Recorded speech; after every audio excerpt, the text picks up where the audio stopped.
உலகெங்கிலும் இருந்து இந்த நிகழ்வை பார்த்து கொண்டிருக்கின்ற சன் தொலைக்காட்சி நேயர்களுக்கு அன்பின் வணக்கம்.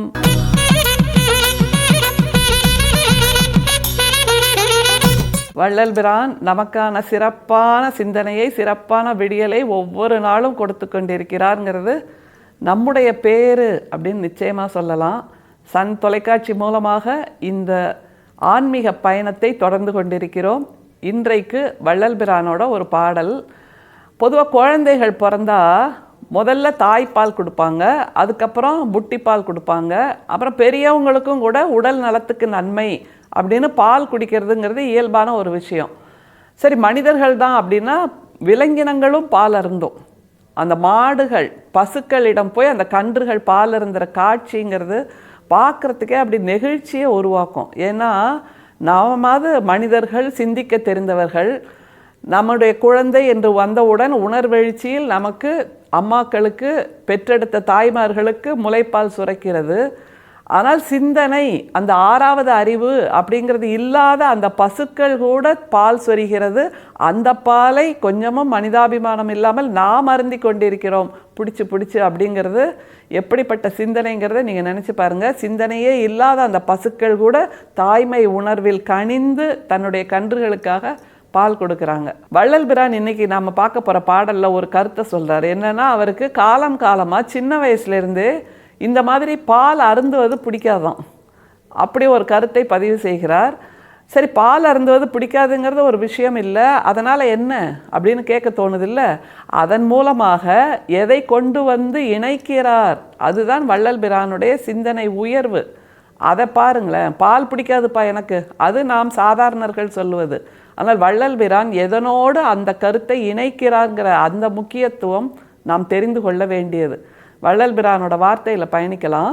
அறிவிலா சிறிய பருவத்திற்றானே அருந்தலில் எனக்குள வெறுப்பை பிரிவிலாது என்னுள் கலந்த நீ அரிதி இன்று நான் பேசுவதென்னே செறிவிலா கடையேன் என்னினும் அடியேன் திருவருள் அமுதமே விழைந்தேன் எரிவிலா சுவை வேறு எவற்றினும் விழைவோர் எட்டுணையேனும் இன்று என் தாய். அவர் என்ன அழகா சொல்றார் பாருங்க. சின்ன வயசுலேருந்தே எனக்கு இந்த அருந்துதல்ங்கிறது பிடிக்கவே பிடிக்காது.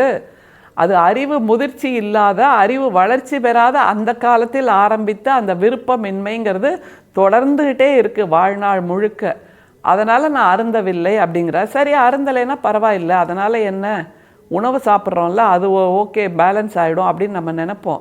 ஆனால் இப்போது அவருக்கு ஒரு விளைவு இருக்கிறது, ஒரு வேட்கை இருக்கிறது. என்ன வேட்கைனா, இப்போ எனக்கு அருந்துவதற்கு உன்னுடைய அருள் அமுதம் வேண்டும். வாழ்நாள் முழுக்க எதையும் அருந்துவதில் விருப்பம் இல்லாத ஒரு வள்ளல் பிரான் இன்றைக்கு எனக்கு உன்னுடைய அருள் அமுதத்தை அள்ளி அள்ளி பருக வேண்டும் என்கின்ற வேட்கை மிகுந்திருக்கிறேன். இப்போ நீ எனக்கு தரமாட்டியா அப்படின்னு கேட்குறாருன்னா, எதனோடு எதை கொண்டு வந்து பொருத்துகிறாருங்கிறத பாருங்க. இதுதான் வள்ளல் பிரான் என்ற ஞானியின் சிறப்பு. அவரோட வார்த்தைகளில் திரும்ப பயணிக்கலாம். அதன் மூலமாக அந்த விருப்பமின்மை எப்படி இருந்ததுங்கிறத புரிஞ்சுக்கலாம். அறிவிலா சிறிய பருவத்திற்றானே அருந்தலில் எனக்குள்ள வெறுப்பை. குழந்தைகள் பிறக்குதுன்னு வைங்க, அவங்களுக்கு என்ன சிந்தனையாக இருக்கும்?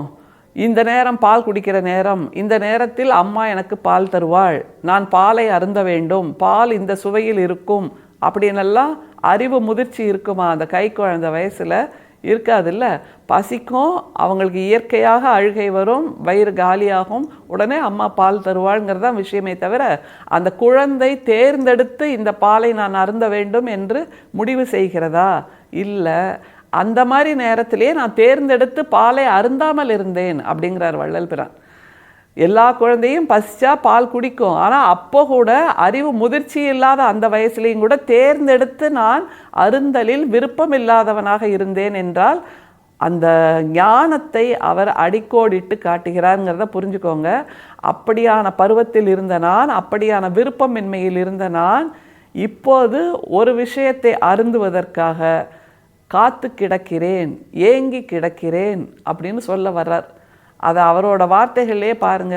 அறிவிலா சிறிய பருவத்திற்றானே அருந்தலில் எனக்குள்ள வெறுப்பை பிரிவிலாது என்னுள் கலந்த நீ அருதி இன்று நான் பேசுவதென்னே. அந்த உணர்வை நானே உருவாக்கிக்கிட்டேனா அப்படின்னு கேட்கிறார் வள்ளல் பிரான். இல்லை, அது இயற்கை அல்லது இறை என்று நம்புகின்ற அந்த உயர் சக்தி இவருக்குள் உருவாக்கிய ஒரு உணர்வு, ஒரு விருப்பமின்மை. அது உனக்கு தெரியும் தானே, நீ தானே எனக்கு அந்த மாதிரியான ஒரு மனநிலையை கொடுத்த, விருப்பமில்லாத ஒரு மனநிலையை நீ தானே கொடுத்த. அப்படி கொடுத்தேங்கிறது உனக்கும் தெரியும், எனக்கும் நல்லா தெரியும். ஆனால் நீ இப்போ என்னை எப்படி பேச வச்சிருக்க, அதை கொஞ்சம் கேளு அப்படின்னு தோளை உலுக்கி நாம் யாரையாவது கேட்க சொல்லுவோம் தெரியுமா? கொஞ்சம் நின்று கேட்டுட்டு போப்பா, என்ன அவசரமாக ஓடுற அப்படின்னு சொல்லுவோம் தெரியுமா?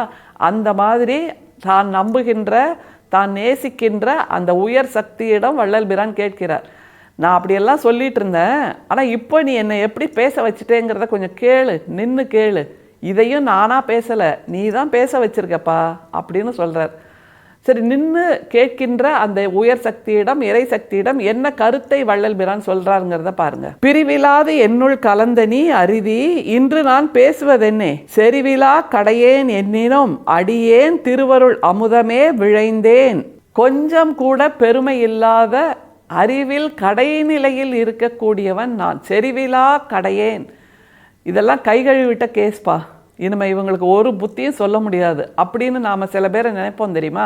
அந்த மாதிரி கை கழுவி விட்ட கேஸாக தன்னை உணர்ந்து கொண்டு வள்ளல் பிரான் சொல்கிறார். செறிவிலா கடையேன், இதுக்கு மேலே இவரை ஒன்றுமே பண்ண முடியாது, இவருக்கு புத்தி சொல்லவே முடியாது என்கின்ற நிலையில் இருக்கின்றவன் நான். இப்போ நீ என்ன எப்படி வச்சிருக்க? எனக்கு ஒரு விருப்பம் வந்திருக்கிறது, எனக்கு ஒரு வேட்கை வந்திருக்கிறது, எனக்கு ஒரு இச்சை வந்திருக்கிறது, எனக்கு ஒரு ஆசை வந்திருக்கிறது, எனக்கு ஒரு கனவு வந்திருக்கிறது, எனக்கு உன்னுடையதிலிருந்து ஒன்று வேண்டும் என்கின்ற அந்த தாகம் வந்திருக்கிறது, அந்த தேடல் வந்திருக்கிறது என்று அடுக்கிக் கொண்டே போகிறார். அது என்ன தேடல், அதையும் அவரே பதிலாக சொல்கிறார் பாருங்க. செறிவிலா கடையேன் என்னினும் அடியேன் திருவருள் அமுதமே விழைந்தே. எனக்கு அறிவே இல்லாத கடைநிலையில் நான் இருக்கிறேன், ஆனாலும் கூட ஒரு அறிவு வந்துடுச்சு இப்போ அப்படிங்கிறார். என்ன ஒரு தன்னிலை விளக்கம், தன்னிலை இரக்கம் பாருங்களேன்.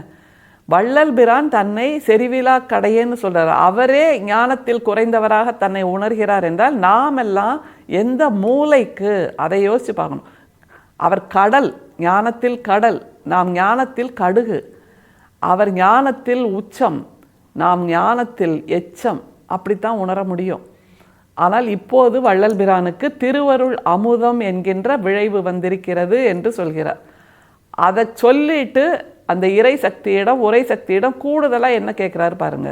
செறிவிலா கடையேன் என்னினும் அடியேன் திருவருள் அமுதமே விழைந்தேன், எரிவிலா சுவை வேறு எவற்றினும் விழைவோர் எட்டுணையேனும் இன்று என் தாய். வேற எல்லாத்துலேயும் ஆசை வச்சிருக்கவங்களுக்கு கூட நீ இந்த அருள் அமுதத்தை கொடுக்குற, எனக்கு வேறு எதிலுமே விருப்பம் இல்லை, எதிலுமே வேட்கை இல்லை, எதிலுமே தேடல் இல்லை, உன்னுடைய அருள் அமுதம் மட்டும்தான் வேண்டும், அதை எனக்கு அருந்த கொடுக்க மாட்டாயா என்று கேட்கிறார் என்றால் எப்படிப்பட்ட ஒரு ஏக்க குரல் அதில் ஒலிக்கிறது.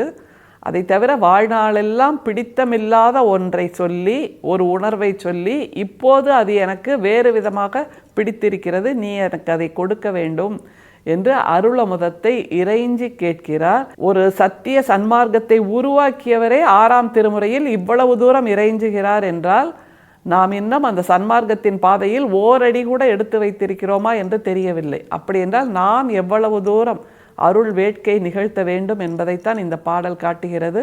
அருள் வேட்கையை நிகழ்த்துவோம். அருட்பெரும் சோதி, அருட்பெரும் சோதி, தனிப்பெரும் கருணை, அருட்பெரும் சோதி. மீண்டும் சந்திப்போம். நன்றி, வணக்கம்.